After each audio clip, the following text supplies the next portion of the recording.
Hi everyone, how are you doing? This is Amanda. I do hope that you're well. So I am going to be doing a recording today linked into the wildfires that have happened in Maui in Hawaii. Although it is going to be focused on Hawaii, I suspect that a lot of the teaching that will come out of this video is very applicable to other fires in our world that are burning or have burnt or will do.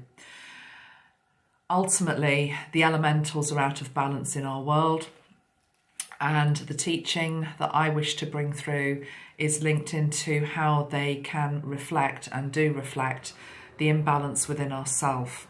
So we're going to be touching on that in this video. I'm also going to be bringing through some downloads that I received this morning from Spirit. We have not only Archangel Metatron here, we have 4 other archangels with us. And it actually, I think that's where I'd like to begin. It ties into a song by Kate Bush, which is called Lily. And the 4 archangels are Gabriel, Raphael, Michael and Uriel. This song has come about, as all of the synchronicities do, in a slightly random way. Thank you very much to Lee that sent me a card and a gift this morning, which I unwrapped. Thank you, Lee. I've got your card and your message. And I wasn't expecting to receive it. Very nice. And I really appreciate the gift. Thank you. But it's actually a CD by Kate Bush called The Sensual World. And in this CD, there is a song called Lily, which references the 4 archangels and is actually a prayer, basically, to bring them closer to us for protection. And I think it's very relevant to the times that we're in. And I thank you, Lee, for drawing it back to my attention, because yes, I have heard the song.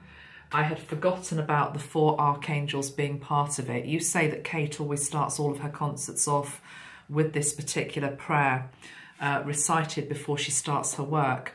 And I feel it's been given to us to help us with these times that we're in. Now, if you've been with me a while, you'll know that I've done previous work based on the changes that are occurring across our planet. Whatever you think is the cause of them, and I'll come to that in a moment, the end result is the same and we have to deal with it.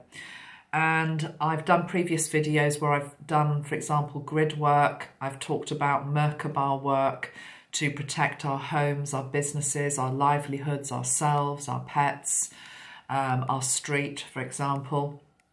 And I will reference back to that in this video. But equally, I feel as though this prayer and this request for help from these 4 archangels is very relevant, and I'd like to start with it. So the song, I'm going to read you 2 verses, and the chorus goes like this, and I think it's very, very appropriate. So, are you ready? Let's settle down and let's begin, because really what we're doing here is we're also calling in the 4 archangels for this video. So these are Kate Bush's words, of course. O thou who givest sustenance to the universe, from whom all things proceed, to whom all things return, unveil to us the face of the true spiritual sun, hidden by a disk of golden light, that we may know the truth and do our whole duty as we journey to thy sacred feet.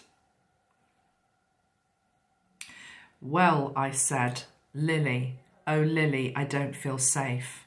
I feel that life has blown a great big hole through me. And she said, child, you must protect yourself. You can protect yourself. I'll show you how with fire.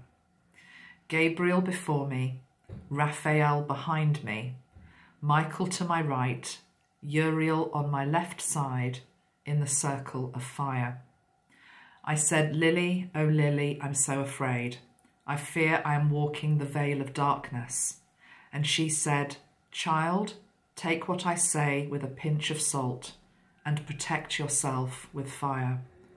Gabriel before me, Raphael behind me, Michael to my right, Uriel on my left in the circle of fire. Now, some people have found themselves in that circle of fire this week in Maui, and some of you might still be experiencing it in different parts of the world. So you might think, why am I referencing fire to protect us when fire is the destroyer? But fire basically both takes and gives. And fire can absolutely be a protective force as well. It can also be a regenerative force. It can be a restorer. It can be the vehicle through which the phoenix gets to rise from the ashes. The reference to Lily, according to my friend Lee, who sent me the card today, is actually a healer that Kate used to see, who worked with colour and archangels. So what Kate is doing in these lyrics is referencing back guidance that she received from this lady. And being somebody myself that works with the archangels and colour, I completely concur. The other thing I'd like to draw out of this prayer, Gabriel before me, Raphael behind me, Michael to my right, Uriel on my left side, is that it correlates to the 4 cardinal points, the directions, north, south, east and west. And I'll just double check because I'm a little bit rusty. I used to know all this off by heart, and it's good to refresh ourselves because it's a new thing to, well, it might not be new to you, but it's important to use it, I think, at the moment. Uriel represents the north, Michael represents the south, Raphael represents the east, and Gabriel to the west. So in the event of a fire, I realise it's already happened in Maui, but please let me just say this also for future events. What I'm seeing we can do is that with fire encircling us or coming at us from different directions, we invoke those 4 archangels, Uriel to the north, Michael to the south, Raphael to the east and Gabriel to the west, and it brings in a circle of protection to keep us safe, basically. So I'm going to give that to you. You can look into that yourself. You can listen to the song. You can look at the lyrics. You can use that prayer. So thank you, Lee, for bringing that to me today. It's a nice way also to start this video. So yes, in case you don't know, there was a devastating fire on Maui in Hawaii this week. I believe the fires began on Tuesday, and I have some first-hand accounts of people that follow me who were actually there, and I'd like to reference one of those in a moment. I'll just pull it up because you wrote to me this morning on Facebook. It's always good to hear first-hand eyewitness accounts. But yeah, it began on Tuesday. I'm sure the number of dead will probably rise, but when I last checked, it was being reported that there were 53 dead this morning, but there probably will be more. There is one particular town, Lahaina, which has been pretty much razed to the ground, which is where this particular follower of mine is from. Just completely apocalyptic scenes, total devastation, everything flattened. And we send, obviously, prayers, strength, light, and the energy to rebuild to anybody that's been affected. Also to anybody else around the world in other countries that are affected by the energy of fire. I'm going to be talking about the imbalance of fire energy in our world in this video. But I would also like at the start just to also acknowledge that other people in our world have got the other end of the spectrum and have got imbalance of water. So again, a couple of followers on Instagram this morning, one from Norway, one from Slovenia, both brought to my attention the bad flooding that's happened in both of those countries within the last week or so. Slovenia, I think it was a he, not sure if I'm wrong there, talking about 2/3 of the country being flooded or severely affected by the water. And in Norway, again, lots of flooding, I think worst for 50 years or something, somebody was saying. So prayers out there as well. But in this video, we're going to concentrate on fire. We're going to look at the symbolism of fire. We're going to look at what the fire elemental actually represents in terms of ourself, because I always teach that change starts with us. Interesting, I said fire starts with us, because I do believe that as well, that we can be the fire starter without even realizing that we are. One thing that Archangel Metatron showed me yesterday was the reference to something like a pyre, like a big funeral pyre, but the energy of building a fire, a big fire, and onto that fire we put our wood, our stakes of wood, and try to imagine that the pile of wood, the different pieces of wood that goes into making the fire that then gets lit, is made up of all of the negative thoughts that we may have had, the hateful things we might have done or said, the judgments that we make on other people, the projections that we make on other people, the downright aggressive acts that may or may not be done by us. Every single piece of lower toxic energy constitutes one of the pieces of wood that is put onto the fire, which makes up this great big pyre, which is a collective fire energy that is out there in our world.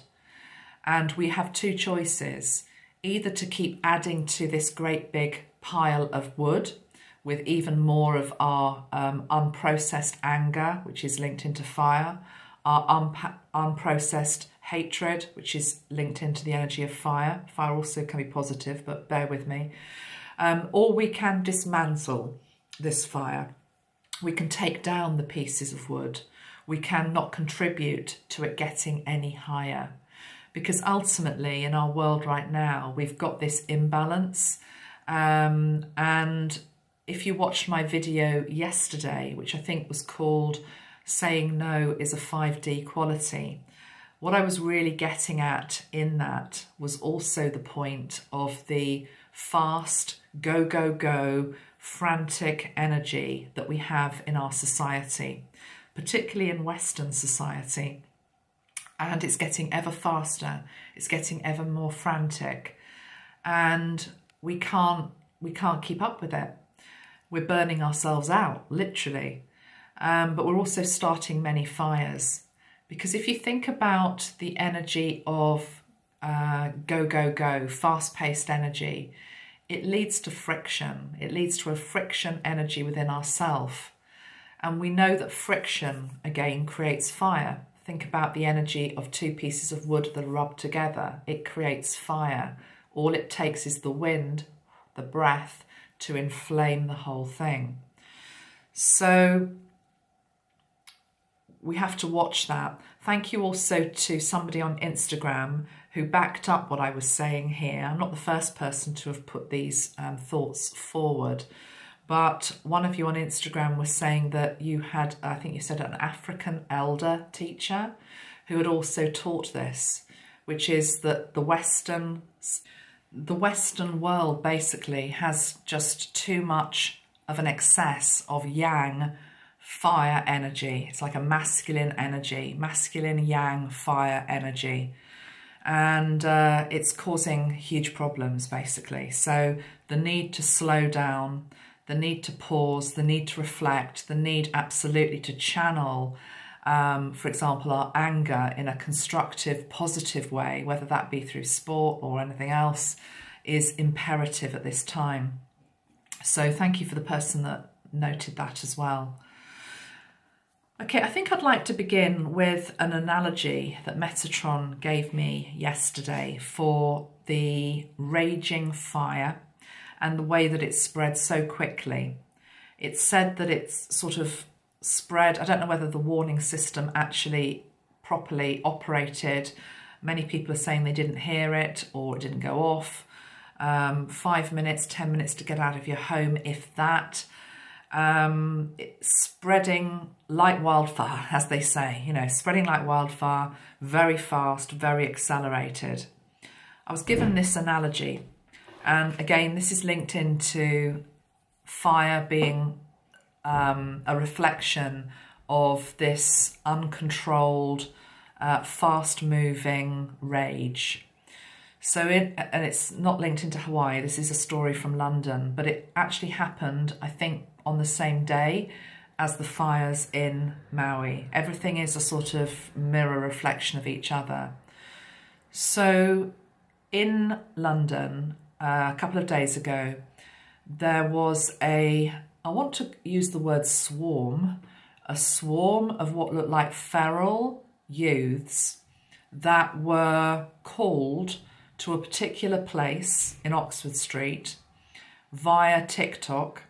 Somebody lit the match, you know, ignited the flame, shouted out the call, and huge swathes of youngsters turned up on Oxford Street with the sole intention of robbing a particular shop, looting a particular shop, causing trouble. You know, they weren't there for a peaceful protest. They were there for the complete opposite. I watched the scenes with horror, to be honest.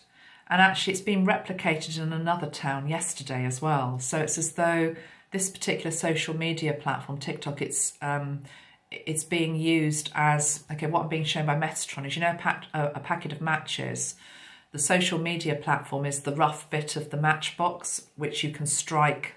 You strike the match and then you're off. The fire is out of control. Because these youngsters arrived, you know, almost like from nowhere, very quickly, in huge groups, and they moved like one through the street, you know, rampaging, doing their damage. The police didn't look like they were in control of it at all. And it just felt like it was that same underlying energy that we need to heal in our world. I've seen similar scenes in America, but this is the first time I've seen it on British soil, and it was very sad, and it feels like it was literally the tip of the match, because it just showed how easily it can happen, and how once it's instigated, the match is lit, how out of control it gets very, very fast. Ultimately, it's the same energy, it's this fire energy.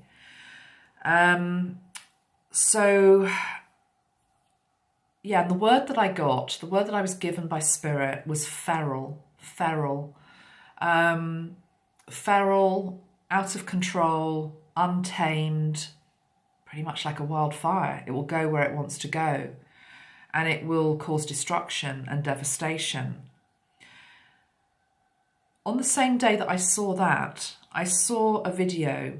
I think it was an American who had been visiting Japan, and they were like open-mouthed at what they were seeing in Japan, which was they were comparing city that they came from in America, which they said was pretty lawless. Yeah, they just used that word, lawless, to the city that they were in Japan, which was clean. Law was being maintained. There was no sort of feeling of threat of violence about to erupt in any moment. There was just an energy of order, peace, equilibrium, more than anything, equilibrium. And I've said for a while that, I mean, the Japanese, like all nations, have got their issues, they've got their problems, they've got things they need to be working on. But do you remember I said a few years ago that I feel we've got much to learn from the Japanese? In the same way we've got much to learn from the Hawaiians, but I'll come to that in a moment, so I just want to finish off this point. And it feels as though it's like two axes. Feral, out of control communities where there's lawlessness, which is very worrying. It's just this complete imbalance of yang energy, fire energy, which then absolutely at a micro and macro level can result in the fires that we see breaking out in nature or being started in, you know, whatever the cause is, it's the same underlying energy. Versus another society, interestingly in the East, where there's more balance, So that was one thing that I wanted to share. But yeah, things to learn from the Japanese, things to learn from the Hawaiian people. Now, Yeah, before I go on to the Hawaiian people, actually, because they will rebuild and we will be impressed at their heart-based community that they show the world. But equally, again, nothing is random.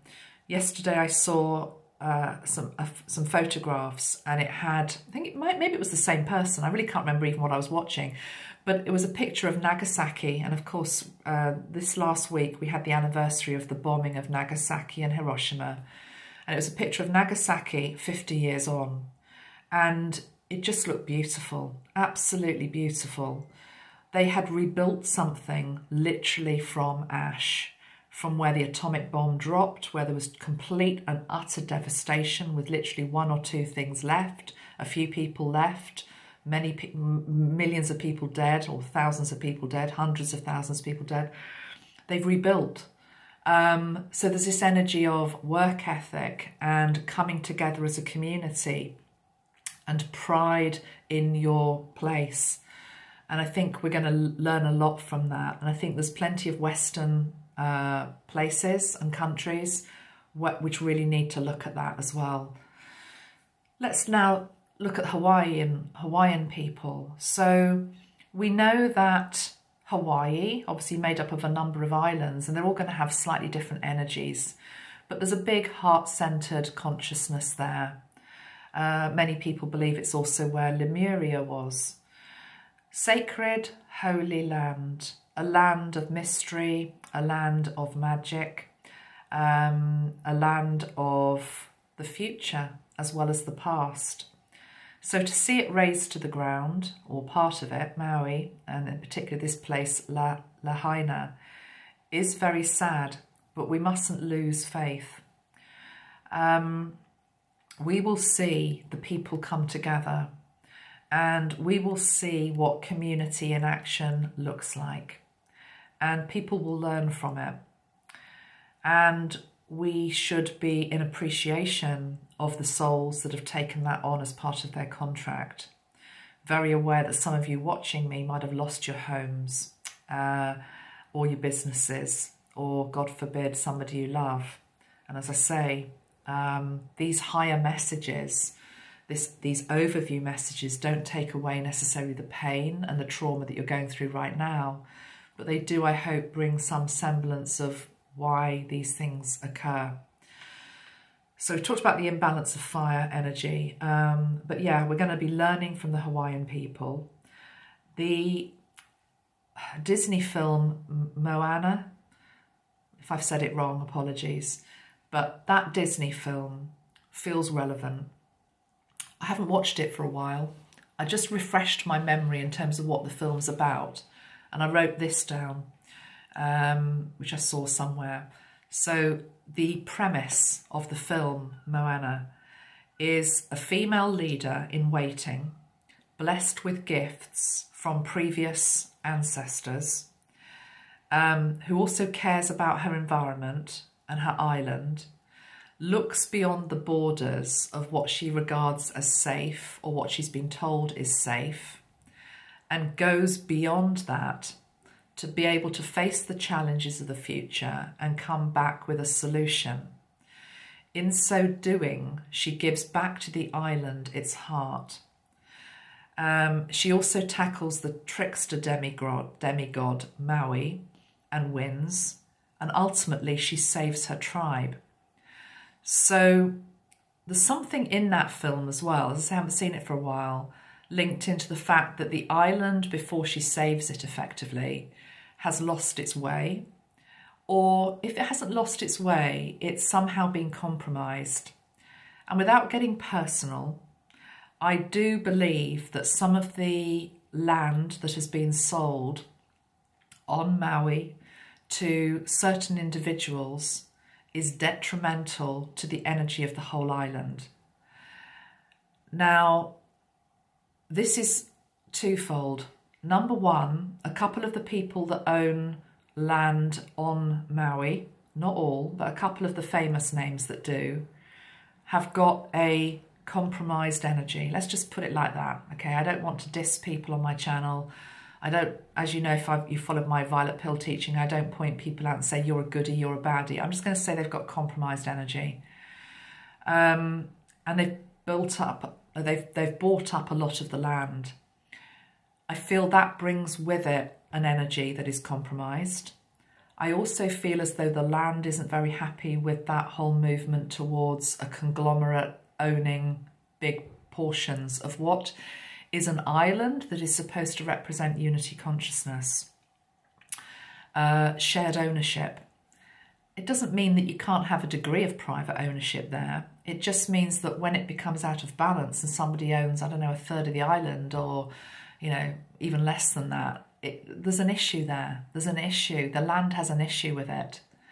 And I feel as though the land is saying no. Now, with regards to these two particular people, I will name one of them because I can't not really, but one of them is Oprah. So, for example, her. Let's look at, well, I'm not going to look at her, but what I want to say about her is there is an opportunity here for her to reboot, to reboot.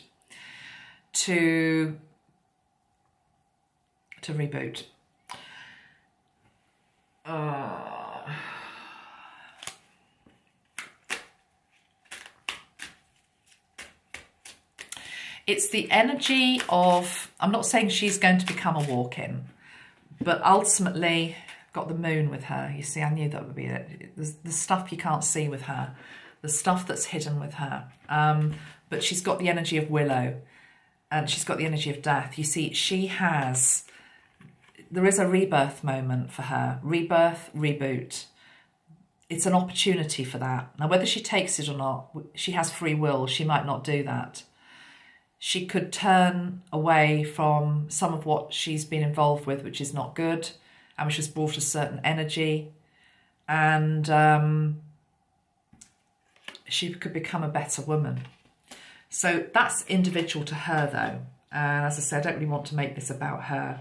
But I will say that the whole aspect of somebody owning that much of the land doesn't sit well with the land, okay? So how did I get to that?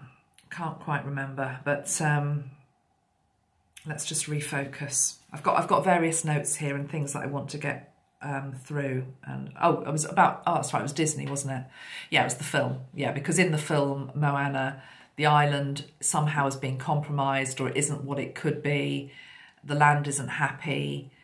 I think there's a big there's a lot of symbolism in that film based on what's happening right now in Hawaii. That's not to say there aren't many good people there. Of course there are. The other thing I want to say about Hawaii generally, but with Maui, I mean, I've never been, but I think a lot of people go there like on honeymoons and things like that, don't they? I know it's supposed to have had I'm sure it has got a nice laid back energy, and, you know, somebody yesterday challenged me and sort of said, well, hold on, you know, but it hasn't got that out of balance yang energy there. It's laid back, it's all of this. Have we ever considered the fact that places are like that? Brilliant, yes, that's why people go. But people aren't necessarily like that before they land there. So you get lots of people who are stressed out, burnt out maybe, frazzled, who arrive and they dump all of that on the island effectively. They let go of all that, and the island takes it and it transmutes it, and then it takes the next plane load and the next plane load's stuff. All of the emotional baggage, people come there, they're able to breathe, it's like, oh, I feel better. Yeah, but that energy has to go somewhere, okay? Energy doesn't just disappear, energy goes somewhere. Hawaii has been people's dumping ground for a while, is what I'm hearing, okay? And there comes a point where, again, she just says, hold on a minute, again, I just now need to have a reboot. I need to have a recharge. I'm tired.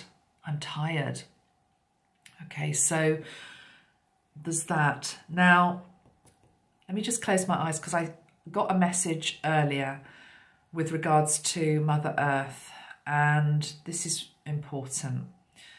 So I'm going to do that now. Hold on, there's something else. I just don't want to lose my focus. There's that. And I also need to talk about, oh yeah, I need to talk about why not me. Okay. Right, sorry, I just need to try and keep it focused. Right, this is what I was shown by Metatron. Mother Earth, okay? Mother Earth is a sentient being. She's a living being. Imagine her now standing before you as the mother. The mother right now is tired. One of the reasons she's tired is she is tired of the fighting upon her. And it's almost as though Mother Earth has become the latest topic that we all fight over. If you really think about that, we're fighting over Mother. We're fighting over her. Here we've got a camp which says all the things that are happening upon her are a result of climate change.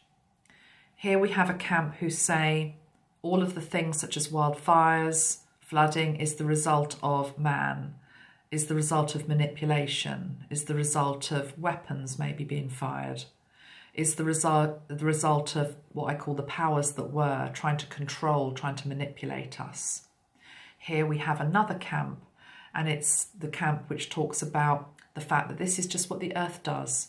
Every 1,000 years or so, or whatever the time frame is, she reboots, her weather changes.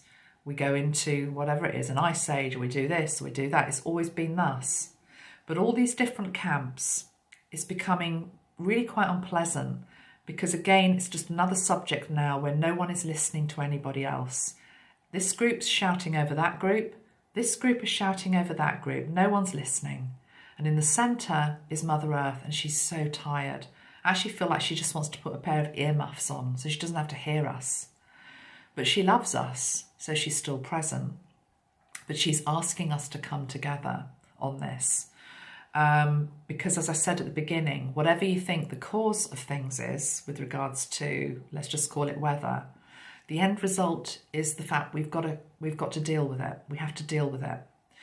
I will just say one thing here. On my Instagram page in particular yesterday, there were a lot of comments about, well, this fire in Maui has been caused by weaponry. I have to choose my words carefully because of YouTube censorship. It's been caused by weaponry, okay? It's been manipulated. To that, I would say this. If you believe that, and I'm not going to get into what I believe, but if you believe that and say that is true, it is only allowed to be true because it is a reflection of the fact that the frequency on this planet is not high enough to have been able to have dissolved the ability of whoever these people are to do it. Because the truth is that when the planet is at a high enough frequency, and that frequency is love and unity, anything that is lower energy naturally falls away and dissolves. It can't sustain itself. It has no grip hold. It has nowhere to put its foothold. And so it just dissolves. It fades away. And so when we put all our energy, which can also sometimes feel like victim energy, into what they are doing to us, what they have done now, and that's the only thing we maybe even mention, not even like, I hope the people of Maui are okay. It's just all about, oh, what they've done now. It's giving more power to them. It's giving more power to them because energy goes where you put focus on it. It's disempowering yourself. So, but also realize that change starts with us. And the more that we can become at peace with ourselves, the more that we can elevate our own consciousness, one person at a time. Ultimately, anybody that you think is up there doing this stuff, they can only do it because we haven't ascended enough. So just work on your own ascension, work on your own awakening, work on your own response. And the response should always be something like Maui.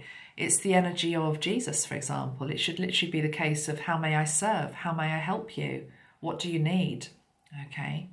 May I sit with you? May I sit with you? May I listen with you? May I talk with you? What do you need?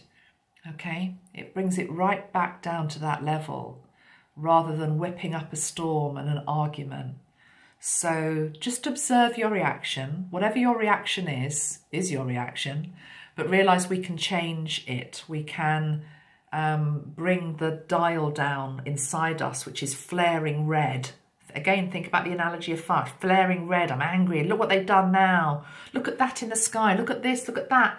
Can you see? It's just everything's just the funeral pyre. The pyre's just getting bigger and bigger and bigger. Bigger and bigger and bigger.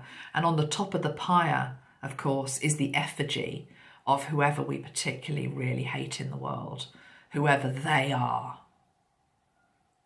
Let's just bring it back down again, back into the heart energy, back into the humble energy of Jesus. How may I serve you? Okay. So we've done that then. We've looked at Disney. We have looked at Kate Bush. I'm just crossing things off here. What I want to talk, we've looked at feral gangs. We've looked at fighting over mother. Yeah. I want now to look at the banyan tree. So when the fires broke out, many people so upset about the destruction of this 150-year-old banyan tree, also called the Bodhi tree. You might know it more as the Bodhi tree, particularly if you don't live in places such as India or Hawaii, where these trees are more visible. I mean, I've never seen a banyan tree or a Bodhi tree. They don't grow in the UK. But yeah, banyan tree, Bodhi tree, is a sacred fig tree, 150-year-old tree. I can say to you that I believe it will survive. I absolutely believe it will survive. And I'm going to tell you why I think it will survive. And the reason why it will survive is also why we as a species will survive, why you will survive. And not only will you survive, will you thrive. It's to do with having a good rooting and grounding system beneath you. Now, you might say, well, the people that have lost their homes, are you saying that they didn't? No, I'm not saying that. What I'm saying is that take the example of somebody who's lost their home, right, in this situation. Having a good rooting and grounding system, as the banyan tree does, and I'll talk about it in a moment, is made up also of people that are there for you in the event of a disaster. The person you know who actually says, oh my, come and live with me. Come and shelter with me for however long you need. What do you need? Your home has gone. It's community, it's friends, it's acquaintanceships, it's tribe, it's tribe. So the thing about roots, which also is linked into the ancestors, I'm hearing as well, okay? So roots are also linked into our ancestors. It's not necessarily that great old Auntie Vi can help you on that particular day, although I'm sure she'd want to. It's more the fact that you own the strengths and the gifts of your ancestors. They run in your blood. And actually going back to Disney and Moana, one of the things about her is that it's very clear in the movie, and it shows that she's got all of the ancestral help. She's listening to those ancestral voices. So rooting is also to do with owning your ancestral heritage, which comes back to knowing who you are, okay? Letting go of all the, frippery and the distraction energy, which I've been talking about recently, coming back to self, learning who you are. So there's that. Now, the banyan tree, what makes it special is that it has multiple trunks. It has a huge rooting system underneath it. How it grows is that it obviously grows upward, but in particular, it grows this way. It grows horizontally. And its branches grow so long that they end up drooping down. And as they droop down, they reach down onto the floor of Mother Earth, and the branch becomes the new trunk, okay? And then that trunk puts roots down. So you have a tree, but actually it looks like it's multiple trees, because there are hundreds, in some cases, of these trunks. In fact, I read today that the largest known banyan tree has 350 large trunks and over 3,000 smaller ones. Just think about that for a moment. Think about the size of that. 350 trunks. And those trunks, and 3,000 small ones, those trunks have been made up of the branches wide, going down, rooting in, becoming a trunk. So the tree in Lahaina was said to be, I mean, don't quote me on this, I've just read this. It says it was 60 foot high, and it covered the space widthwise of about 2/3 of an acre. Huge. The number of people that could shelter underneath that tree was huge. So it's teaching us many things. It's teaching us about rooting, it's teaching us about grounding. It's also teaching us about space and the energy of air. Air is about the sense of feeling free, being able to expand. Think about this tree that's so large, it's so wide. It's so wide that it's going to take you quite a few minutes to even walk underneath it, the whole extent of it. So it's the energy of space, respecting space. I also was interested by the fact that, yeah, it's a fig tree, and Metatron led me down into the energy of Adam and Eve and the fig leaf. So again, it's something I've talked about a lot on this channel. The fact that I believe that as we awaken as a planet, what we're doing is we're moving into what I call New Earth, but you could also call it New Eden. Okay, New Eden. Of course, we were thrown out of Eden, certainly the female of the species, thrown out of Eden, and we've been making our way back ever since, really. But we're not walking back into the same garden, but we are walking back to the same tree. But the tree is rebirthed. The tree is different this time. The tree won't be expelling anybody. The tree never did anyway. There's definitely something here about it being a fig tree, fig leaf, Adam and Eve, all of that, being welcomed back into the garden. The other thing about the Banyan tree, or the Bodhi tree, is that it's the tree that Buddha was said to have sat underneath for 7 days, I think it was. Maybe longer, I might be wrong there. But anyway, he sat underneath the Bodhi tree. So there's this thing about the fact that even though it's burnt at the moment, it will regenerate, it will grow back even bigger and stronger. And it will be, as it probably always has been, the focal point of that town's rebirth. It's not going anywhere. It might lie dormant for a while. It might not look good, but it will come back. And it's teaching us many things also about patience and cycles and the strength of nature. It's also teaching about the energy of green shoots, that from something that looks blackened, dead, effectively, it's actually not. There is life, but it's beneath the surface. It's what you can't see.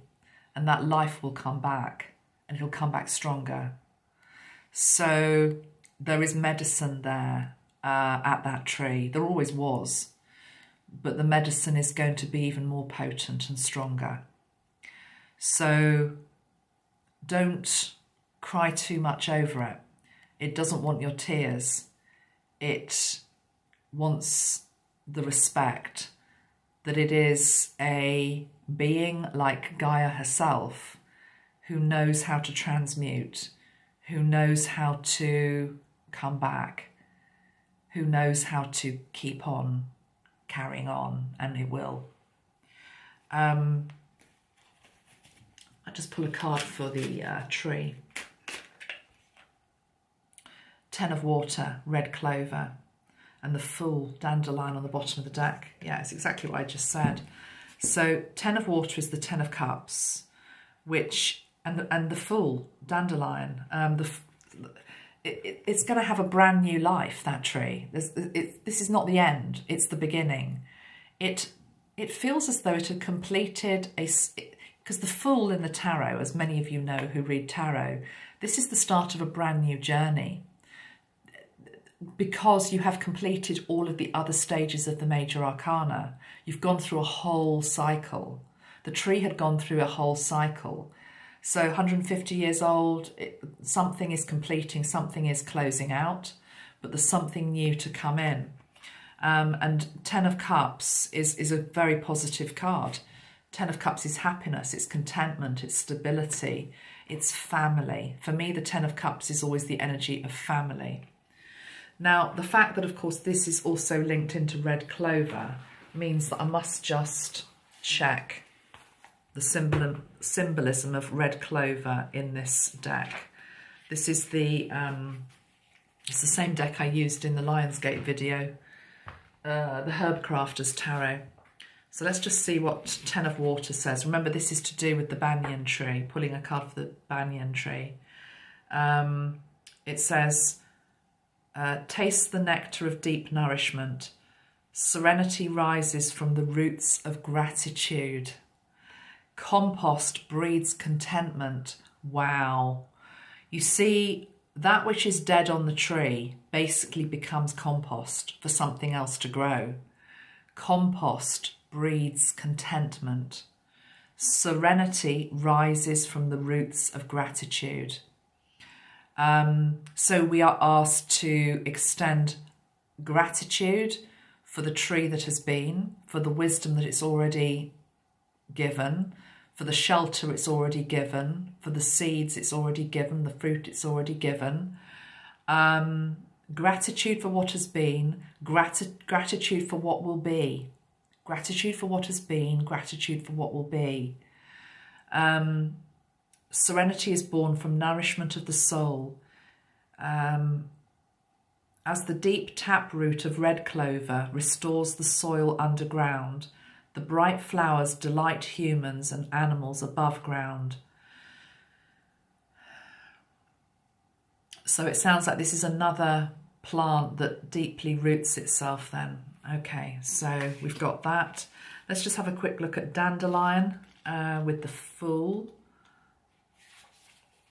Dandelion is about follow your dream seeds, be audacious in your adventures and seek wisdom in weeds. Yeah, you see the thing about the dandelion seed, when it goes to seed, you know, you blow it, don't you, go, and they scatter everywhere. It's absolutely the energy of the banyan tree that just will grow. Its seeds it will just keep expanding. It'll be okay, guys, it'll be okay. But equally, it's there as a teacher. So we love it for that. We love it for that. Okay, anything else that I want to say in this video? Yeah, one thing I wanted to mention, again, this was somebody who asked a question yesterday on social media, but I think it's worth saying the answer for everybody. I hope I haven't already said this in this video. Maybe if I've said it already, it needs repeating. Maybe you weren't awake the first time. Anyway, here we go. Let's get serious. So, too much yang energy, too much fire energy, out of control, wildness, feralness, all the rest of it. And I said that, oh, but Maui is peaceful. I know I said that, okay? But people can dump their stuff, so she's had to transmute it. There's another thing as well. There was something along the lines of, well, why here? Why did it have to happen here? And we can understand that when it's our patch of earth, when it's our town, when it's our community. I was trying to think today, one of the places that I love the most in the world is London, the city of London, the West End of London in particular. I love it. And I was thinking, how would I feel if it was just razed to the ground? God forbid, cancel, clear, delete. And I was thinking I'd feel completely and utterly heartbroken. And I know some of the people right now feel completely like that with regards to their town, Lahaina, being razed to the ground. And I was thinking, my goodness, that was just feels so terrible. But it's this energy of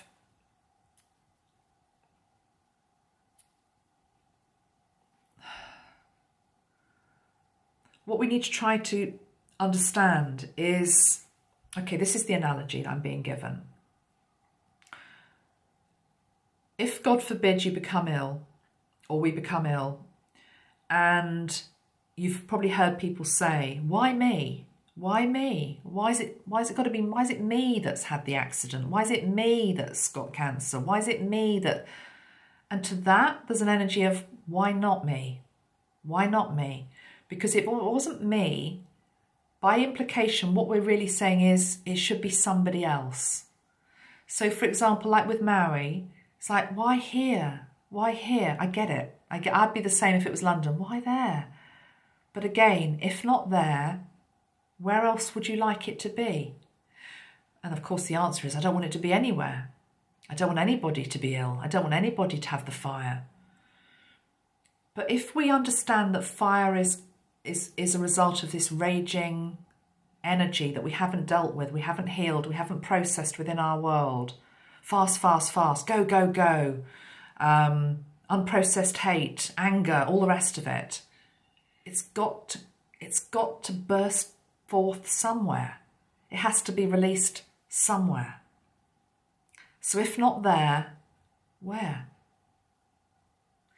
I think when we see things such as this, for those of us that are not there, it should really rather be, there but for the grace of God go I. There but for the grace of God go I. And the energy of gratitude that I still have my home, that I still have my family, that I still have roof over my, all of that. That energy of intense gratitude for what we have, when we see, whether it's a town with a terrible fire or somebody that's ill, is so much more healing to the collective than the energy of whipping up and putting more firewood onto that collective pyre. It's a result of this. They've done this. Oh, that just leads to more of this.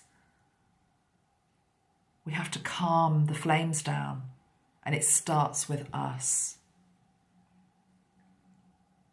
So if you're somewhere where it's affected, it's about coming together, it's community.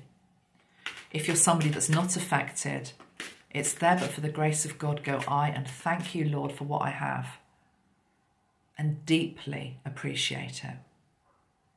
And for us all to put our roots down very deep. Let's think about that for a moment then. We've also got the magician on the bottom of the deck, the sunflower. You see, the sunflower, this has come up in a few of my readings recently, hasn't it? It's the energy of we turn our face towards the light. We turn our face towards the light. Our response should be towards the light. And I tell you what, you're going to fail, and I'm going to fail a lot of the time. But you catch yourself when you do it, and you think, is that reaction the most helpful vibration that I'm putting out to the collective? Is this going to help, or is this going to hinder? Is this going to make that funeral pyre bigger, or am I going to be taking off the sticks? Okay. Right. What can we do then to help ourselves? So I've given you the 4 archangels. We have Michael, we have Raphael, we have Gabriel. Uriel, I don't have in my home. Well, I do energetically. I don't have the spray. Didn't even realise I didn't have Uriel. It's quite interesting that Uriel is missing. I've got all of the sprays, obviously, because they're my sprays. But no Uriel. He's arriving tomorrow in the post. Tracy's putting one in there for me, and then I'll have the 4. I'll have the 4. The fact he's missing though is really interesting, because Uriel for me, you know, if you watch me regularly, I always talk about him being like the canary that goes down the mine. He's the first one there before anybody else. He goes in to sniff out the danger. And you understand the canary in the mine? They used to send the canaries down in the mines to see if there was poisonous gas. And then if the canary came back alive, the men went down. And if the canary was dead, they didn't go down. That's sort of the energy of Uriel. He's like that on the battlefield. We're all a bit on the battlefield at the moment. So I feel as though he's out there doing work, of which we may not know even what that is. Now you might say, well, where was Uriel then? You know, in Maui. And what I would say to you in response to that is, how do you know he wasn't there? Because even though there are 53 dead, it's probably going to be more than that, there could have been 500 dead. You never know the extent to which spirit has been able to step in and help. Because ultimately, if, for example, the earth needs to, what happens collectively and individually is mirrored, things. So if we've got all this, fire energy, it has to go somewhere. So the earth is going to have a reaction, or somebody's going to strike the match or do something to bring it about. Doesn't matter the cause in this respect, it's going to happen. How do you know? How do you know that the angels and spirit haven't gone in and actually saved 500 people's lives, 5,000 people's lives? You don't know. Were those 53 that died? I know this is tough to hear, but was it their soul contract? Was it their time to go? You see, you hear this a lot, that people, for example, who maybe, when it's your time to go, you go. It's as simple as that. But also, put it this way, what I'm being told is this. Those that have gone, I don't want to personalise this, but let's take it out of this situation in Maui, just to any event that happens. The people that go, if they hadn't gone then, it may well have been that in 6 months' time there could have been a disease or an accident or something else would have happened. When it's your time, it's your time. But don't ever think just because an awful disaster happens and people die that the angels weren't there. They absolutely were. But you will never know the extent to which they actually helped save people whose time it was not then to go. It's as simple as that. Okay? So, yeah, it's a bit heavy, I know, but that's truly what I believe. So anyway, Uriel not here. What I have done, and I've talked in previous videos, I will put a picture up so you can see it, maybe on my community tab on YouTube, and I'll put the picture up on Facebook and Instagram. But I've actually made a altar here. I suppose I could move my camera. Well, I'm not very good with moving cameras when I'm filming. I'll do it in a moment just to show you. But on it, I've got the lion heart painting from Lionsgate. I've got the 4 elemental sprays, earth, fire, water and air. I have the 3 archangels, which will be 4 tomorrow. I've got some crystals that felt as though they wanted to be there. The reason I'm talking about this grid is that I feel as though when we make a grid, it's a portal point for prayer and healing. So we can send our good wishes to the people of Maui, for example, or anywhere else that needs it. But also we can set up a grid within our home to help protect our home. I have done work on this before, but it's with the intention of protection. It doesn't have to be grand and extravagant. It can be very simple. It's something that you put your prayers, your wishes into to keep your home, yourself safe. And I will reference below the video where I've talked about this in more depth. Because what you can also, let me come to that in a moment. There's other things you can do to protect your home. Let me just tell you what else I've got on my grid. I've got some crystals. I've got lava stone. I've got jet. Jet, again, I think it's pure, it's wood, isn't it? Jet, fossilized wood from memory. I have Kundalini quartz just to represent the fact that everything will come back. Everything will regrow. I've got the fairy stone to represent the elements and the fact that the elements are working in overdrive. If you could see the elemental energy that is there, for example, in Maui, to try to help, to clear. This includes, I'm being shown, it's a weird thing to be shown this when we're actually talking about fire, but I'm now being shown very wet wood. Wet wood that is almost so wet, it's like pulverized with wetness and it starts to disintegrate. But in the pulverized wet wood, there are creatures and insects that are breaking it down. It's like there are elementals and there are insects that are breaking down, making into compost that which needs to go back into the earth.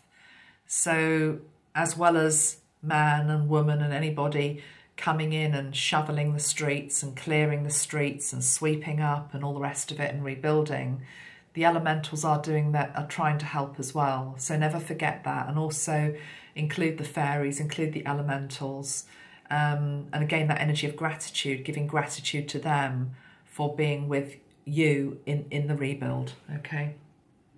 Also have the energy of copper, just felt as though it needed to be here. At the end of the day, copper is a conductor of energy. You can use copper also to connect into your roots, your rooting system. Copper is also good for helping you to align to anything that you wish to align to. It's a conductor, so you know, you can ask it to help you replenish your power, your solar plexus energy, your roots, to align to the right path for you at any one time. I don't know, well, I probably do know, but my little tortoise wanted to be with us as well today. And you know, he is a tortoise. He's very old. I've had him since I was about 10. He's a whimsy. He's a Wade whimsy. But you know, he could be a turtle, I suppose. But you know, it's the thing about carrying your home on your back is the message that he's got, to do with the fact that those, you know, I'm not that I ever have lost my home, but you know, if you've lost your home, it's literally like your home. This is a tough thing to say with me sitting here in my home with all my possessions. I realise this, but I'm just being asked to say that your home is not your wall. It's not the walls. It's not the possessions. It's the most important things, which is just you know, your family, the basics. It's the basics. He's got everything that he needs underneath his shell. The turtle, the tortoise, definitely coming forward as a totem as well. There's also something here about the tortoise being slow and steady. And of course, because the fire imbalance in our world is to do with this fast, fast, fast, go, go, go, you know, driven, motivated energy the whole time. The tortoise is the opposite. It's just like, you know, hey man, let's just slow it down, like slow pace. But the tortoise is the one that wins the race. So he's coming forward. We also have the energy of butterfly, and this stone reminds me also of the energy of John Lennon, for reasons too obscure to really tell you about, but just trust me, this stone links me to John Lennon. I bought it around the time I think I first channeled him, and I'm pretty sure John gave us the symbol of the blue butterfly or butterflies, linking into his energy. I will say as well that on Facebook, you know, when it comes up with memories that you said this 5 years ago, 2 years ago, whatever, I had a memory come up today on Facebook linked into John, and it looked like it was a video that I made where I was defending a piece of work I'd done with him. There must have been a few funny comments or something, and the gist of it was this. This is what I've written down. This is what John, I think, must have said. The first teaching on building community is communities need rules, otherwise they are lawless. I don't know if it was me that said that or John that said that, because, you know, yeah, John's a free spirit, but this is the point I'm trying to make. There's a middle way that we need in our world, between it all being too loose, and then it can become very lawless and nobody knows where they stand, and there's no boundaries, and people think they can just do anything and turn up to Oxford Street and rob a shop because why the hell not? Why can't I? There need to be rules. But again, the rules, it's interesting. The rules for New Earth have not been written yet, but we need something. One of you said, I haven't got the quote to hand, I don't think. It was a comment that came in on YouTube. He said, do read all of your comments. I read every single comment that comes in, even if they're not very nice and they end up getting deleted. But I read everything. Somebody said it was an astrological thing about Aries coming into... what was it? Let me see if I can find it. Hold on a minute, because it made sense to me. Hold on. Can't find it, guys. But... I think it was something to do with Aries in Pisces or Aries in Uranus. I can't remember. Anyway, I think the gist of it was something along the lines of that we will find structure will come, but in a new way. it's like the rules haven't been written yet for the new age. And as a result, combined with the fact that people don't understand the awakening process or the ascension process on this planet, we've got a big problem, haven't we? So, but it will balance itself out. It'll balance itself out. So yeah, that quote. The first teaching on building community is communities need rules, otherwise they are lawless. Yeah. Okay, let's see. Anything else to say? Let me just tune in. Let's tune into Mother Earth. So the Earth Elemental.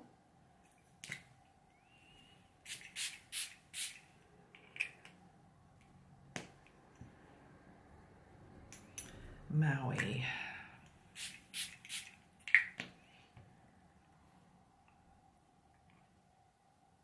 Oh, okay, this is interesting. What the Earth in Maui is saying is she doesn't want the rebuild to be rushed.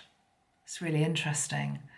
I'm just being shown the land there that is blackened and charred, and it needs to just rest. You know, if you're a farmer, not that I am, you have times when the field just has to be fallow, and it has a year out. It just needs to just be. It just needs to be.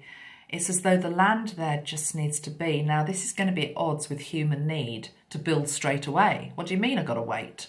You know, it's like I haven't got a house. But I'm just giving you the messages. So it feels as though this is the request from the land, that it needs a period just to settle and to be, and just to be left to be,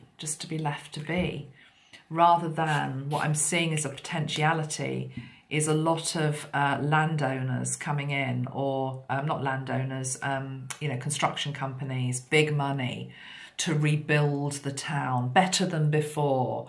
You know, I can hear the business spiel, build back better than before, and it's going to be bigger and better, and it's like the land saying no, we just need time to settle. Need time to settle.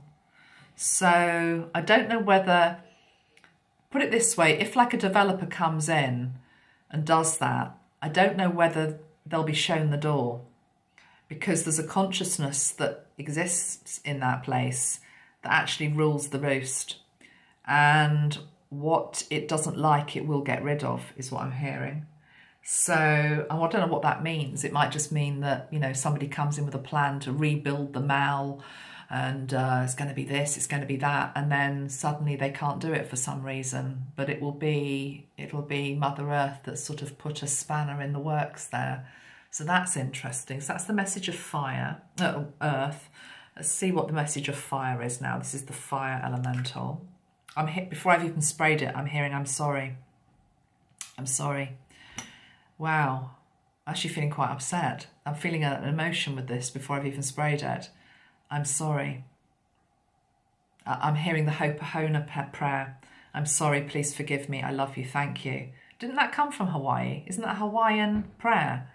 I'm sorry, please forgive me, I love you, thank you. That's what I'm hearing. And if you understand what that is, in many ways it's everything I've been trying to sort of express in this video. It's the fact that everything that happens, everything comes back to us. Everything is a reflection or a mirror of us to some degree.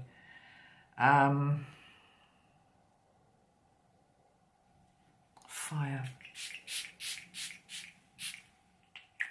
I'm being shown the energy of fire, the fire that raged through. It's a bit like, for some reason it's showing me itself as an animal. It's like anybody that's got a dog knows that dogs have this face when they know that they've done something that has caused a problem, and they're just like, you know, they can't look you in the eye. The energy of this fire is like, I can't look you in the eyes. It's almost,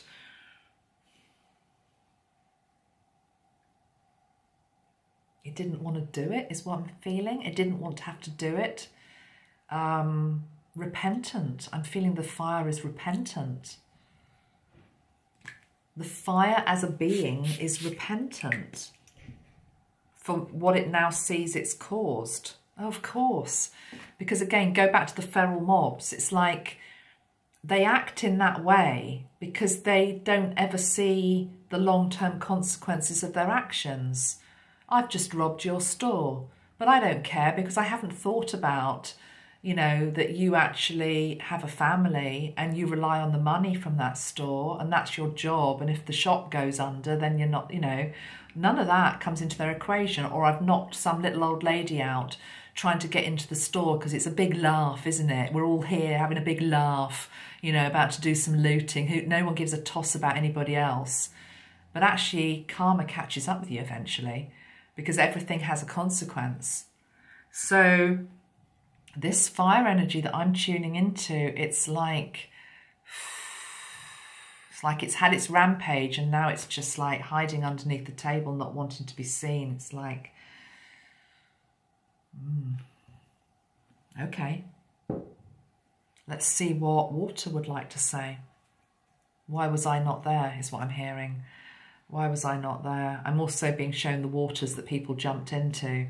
It wasn't necessarily a safe refuge. Okay, thank you. Right, the energy of safe refuge with water. Again, if you follow my work regularly, you know what I'm about to say probably. Mother Mary to me is the safe harbour. The people that jumped into the water didn't find a safe harbour. A lot of people drowned because, yeah, there was wind whipping up and everything. It wasn't a nice... It wasn't a safe refuge. It wasn't a safe harbour. So again, I'm sorry that I couldn't be a safe harbour for you is what I'm hearing. I couldn't be a safe harbour. That's not Mother Mary. That's the waters. Wherever Lahaina, wherever the waters are there, this is what I'm feeling they're saying. I'm sorry I couldn't be a safe harbour for you. I'm hearing the waters say, let us rebuild together. The waters also just feel as though they are representing the town's sadness, grief, loss. I'm being drawn back to the Disney film, Moana. Wasn't there something to do with a hook in the bottom of the water, the ocean? But it's from there that you pull out the heart energy and...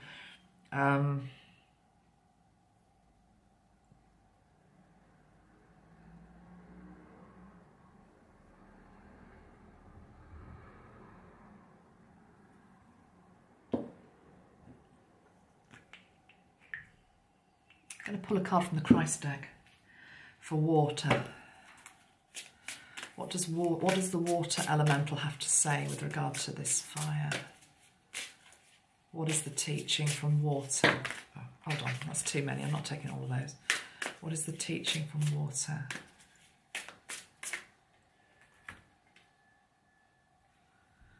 Prepare and get ready. Night's vigil.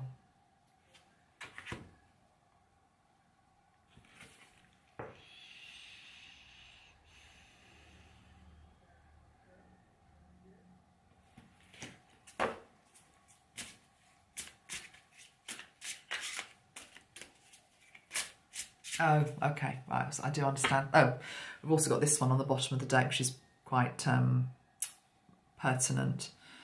This is Jesus calming the sea and tending to the fear. And the lesson is faith over fear, having faith over fear.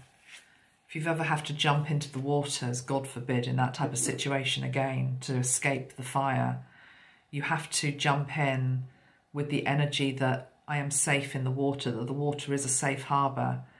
I mean, I can understand it. People obviously jumped into the water completely terrified and in fear, but the water then held that energy of terror and fear. And those waters need to be cleansed. But equally, if you ever had in that situation and have to do that, you flee into the water to escape fire, you have to jump in. I know this is hard to do, but with the energy of that the waters will save me, keep me safe. I'm seeing a starfish, you know, lying buoyant on it rather than drowning. Heavy messages there from water. Okay, and get ready. This is the Disney reference. The fact that she had to go off on a long voyage across water, where she had to face many trials and tribulations before she came back to the island to save the tribe, to bring back the heart. So this is about getting ready, being the faithful servant, and maybe we're all that in terms of trying to bring back the heart consciousness to all of our communities, all of our places. Okay, last spray to use is the air elemental, and let's see if there's anything to say with this one. Air elemental linked into Maui. What happened?